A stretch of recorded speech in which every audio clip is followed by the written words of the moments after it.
Hey guys. Well, thank you so much, Jim, for that introduction. I am going to start with a brief introduction because I think probably half of you were not here the last time that I shared. My name is Lauren Pietsch. I am direct to Kelly Bush. Jim Larson, I will never forget your name ever again in my upline. Um, Jamie and Corey, Sarah and Jared in the Pogue Whalen hierarchy.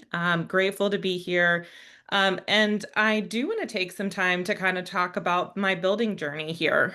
When I came to Symmetry, I just hit my 2-year anniversary, actually. Licensed for 2 years with Symmetry for 2 years in June. But I did not start like actually working really until October of 2024. So I was here for quite a time. I was working in the automotive industry, working in the finance department. I know we have some fellow car friends here. It is a rough business. It is a rough business. I knew I needed to get out. I knew that this was probably going to be my answer. I just wasn't quite sure what that looked like from a financial standpoint. I took a huge step back in my just regular income coming here to Symmetry. I was making multiple six figures. I had done a lot of things in my life. I was where I thought I wanted to be, but I wasn't really happy with what I was doing. I was working weird hours. I had no balance. I could not take a vacation to save my life. I was always stressed.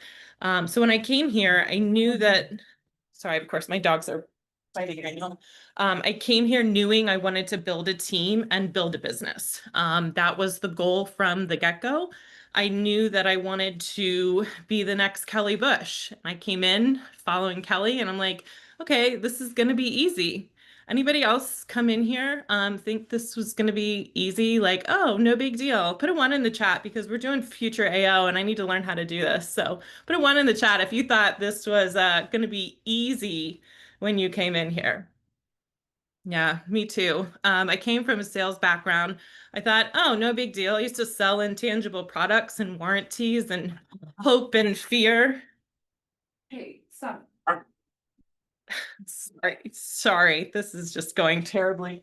Um, and when I got here, I was humbled, but I had a pretty good start. I had the first 3 months. I submitted 55,000 in my first 3 months in APB, and I'm like, okay, cool. Like we're just gonna keep riding this out. I did not want to build a team in the beginning. I was like, I knew I wanted to build a team long term. I didn't want to start at the beginning. Kelly said, you need to start now. And I was like, no, Kelly, I don't want to do that. And she's like, I need you to listen to me. So I listened and I started building. It did take a little bit until I got some new writers on board. Um, I, and since like November of last year, oh my gosh. I brought on quite a few new agents into pre-licensing.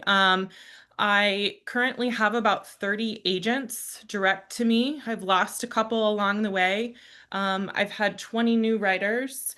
12 of them are from this month specifically. I also have 41 people that are lost in pre-licensing or still in pre-licensing or never surfaced from pre-licensing. So I've had quite a bit of what I thought was success, but the reality is I have zero consistent writers at this point. I focused my attention away from production after like February, March, thinking I really got to hit the ground running on this building thing if I'm gonna like build past where I'm at. And I kind of just like fell off the wagon completely. I had 2 really bad months in April and May. I mean, frankly, it just kind of like since January, it just like slow decline. But I was interviewing 30 to 50 people per week. So I was thinking, okay, well, I'm working on this building, but how do you actually balance both of those things? So I just kept plugging away and plugging away. And I don't know if it was May where I submitted like 1,700 in APV or maybe 2,300. I don't even know what it was. It's so embarrassing. I don't want to look at it. But you know what? I was there. I was there and I was like, well, this is not the place that I want to be.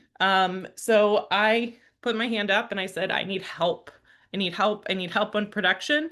And I actually thought that I was maybe a bad closer, thinking I have a closing problem. It turns out I was one, not focused. So I had some issues with focus. We were closing a business at the time, so I had some other stuff going on outside of it. So I needed to kind of refocus on where do we need to be, what do we need to do, and I needed to ask for help.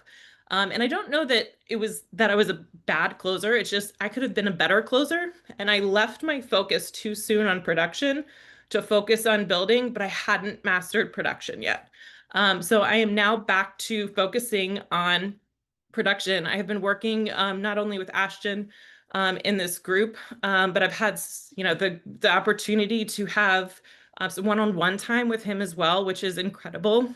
There's people who are just out there to pour into you and into your business who aren't on your team, and you need to take advantage of them for sure. Anybody else? We're going to go number 2 in the chat. Have a hard time asking for help in any aspect of life. Yeah, it's a hard place to be. We're taught to be, oh, strong, and we got to do this all on our own. But the reality is there's plenty of people out there who actually want to help. And I've been working with Ashton, and frankly, you want to talk about something scary? Try recording an appointment and sending it to Ashton, like just on a whim. Like, you want to talk about anxiety? I have more hives doing that than I do talking to you guys this morning. It's just unbelievable. But I've done it, and I've done it multiple times, and we talk through my appointments.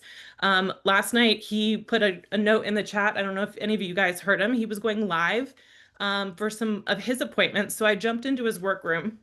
I don't know if he had a no-show or if he, um, well, I don't know whatever happened with his appointment, but I was running an appointment at the same time, and he's like, unmute yourself, go live for my crew. And I'm like, oh shit, like now what? So I did it, right? I did it, and it was hard, and I did not close the deal. But when we got done with it, we talked through it. We talked through what went wrong, what we could have done different. I ended up resetting the client, so they're on the reset schedule. I think we may still end up writing a policy, but if you don't put time into yourself and raise your hand and say, I need help, who's out there to help me? You're gonna die on the island alone. And I tell my agents this too, like, you have to ask for help. If you don't ask for help, I can't help you. I don't know where you're at, but I needed to look at myself kind of in the same situation, right? Like, I needed help, and I needed to raise my hand and tell somebody. And the good thing is I've got lots of friends who also have friends, and they got me in touch with Ashton, and it has just been, such a great thing that has happened in my life. And I can't thank Jim and Kelly enough for making it happen. But also, I think I've had one of my most like all around successful months with the amount of new writers I've had this month on top of the production that I have. And I have this sheet. I'm going to pull it up here. I have this sheet over here. I sent this to Jim. Jim, I don't know if you remember this. This is my like goal sheet for the entire year. So I wrote down where I was going to be on my AO run. I was supposed to start it in May, but I wrote 1,700 in APV, so that didn't happen. But the reality is, we were talking this week about the expectations of where you think you're going to be and how quickly you think you're going to be there. But when I look at the end of the list, the end of my year ends at a 110. And based on the months, I'm still on track to hit my end of year goal, even if the middle of it didn't go as I planned. So, I'm just I'm grateful to be here. I'm in the thick of building and learning how to do both right now. I have a goal of 50,000 submit for next month working with Ashton. So if you guys are along for the ride and want to see how how far I get to that, maybe over it, I don't know. I've got big dreams and big goals, and I'm just glad to be able to share it with all of you. Heck yeah, Lauren. Can we give Lauren some love in the comments, guys? I'll tell you what, there's something so unnerving about putting big goals out there publicly. She straight up told us she's going for 50,000 next month. Said that publicly. What are you going for next month that you're willing to put out publicly? Let's hear it in the comments.